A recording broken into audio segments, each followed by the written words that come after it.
subaxnimadii aroorta xilli ay ku beegneed saacadda geeska Afrika 12 subaxnimo ayaa waxaa saaka ka qabsoomay qawalaha suufto shaqo iska oo qabsi ah ayaga oo ka duulaya dhalinta isboortiska in ay waayaan garoonkooda iyo dhibaatada lagu hayo garoonka ayaa saaki waxaan waraysi la dhaxmaray qaar ka mid ah dhalinta isboortiska hadalkooduna uu ahaa sida tan. Bismillahirrahmanirrahim. Magacii waa Mahad Guli Maxamed kana tirsan dhalinyarada magaalada Suufto. Markaan ka hadlo dareenkayga ah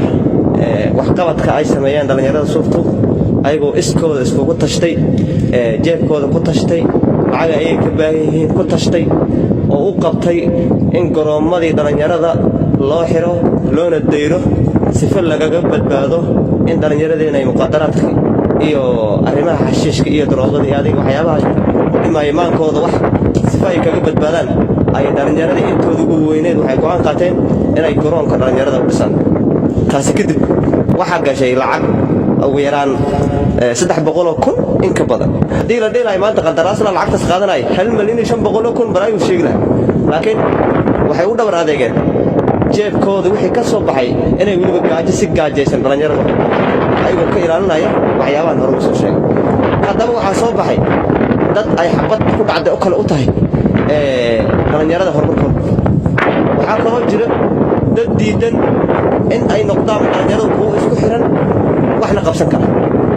waxaa kaloo magaalada joogo ummad la xajuubto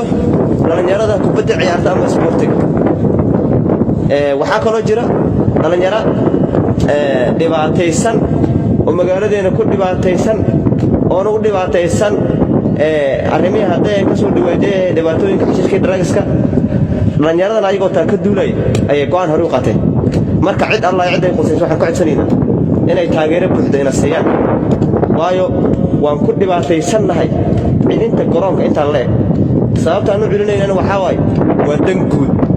waa danta guud ee magaalada laakiin shakhsiyaad ganacsi ama shakhsiyaad iyago qolodib qolal kale magaalada ugu yeelaan qolod koran sina wada ayaa caqabad ku ah dhalinyarada soo bixisa 140 dhalinyaro ayaa ku bidci ciyaarta misaada wata imsa ka fariisato garab taagan wallahi cadada wala xisaab hadii ay dhalinyaradaas waayaan hooyay iskugu imaadaan ama goob ay ku ciyaaraan kubadda waxa badanaya dhibaatadaasna wada soo deganayna waa xaduud magaalooyinka anaga nala jaarka ah garoomo ayaa leeyihiin waana loo dhisaa waana loo dayactiraa dawladooda u dayactirta cid kasta oo qofaysa waxaan ka codsanaynaa dawlad shacab ganacsato oo dareemaysa muhiimadda ay leeyihiin dhalinyarada iyo inay yihiin jiilka cusub hore soo kacay inay wax nala qabtaan gudoomiyaha isboortiga dhagaxyo shub ayuu u dhigay taasoo lacag ayaa noogu baxday kumanaa 300 iyo dhowr kun oo bir marka dowladda deegaanka Itoobiya gaar ahaan qawalaha suuf dhibaatooyin laga qabto dhalinyarada haddii garoomada laga dudumiyay inay muqaadarada isticmaalayaan kala qawal ay ahayd inay wax la qabtaan waxanay aan meeshan u imaanay waxaana soo qaaday aan hatta hashayda la laadaay aan xaafada ka in ay u soo danqadaan ay garoonkooda u imaadaan si ay cadowga iskaga ilaalinayaan waad u jeedaan dhibaatooyinka ka jira garoomada welina ma dhammaan waa qadar qays dhanka kaamirada waxa iga caawiyay deeqdahabi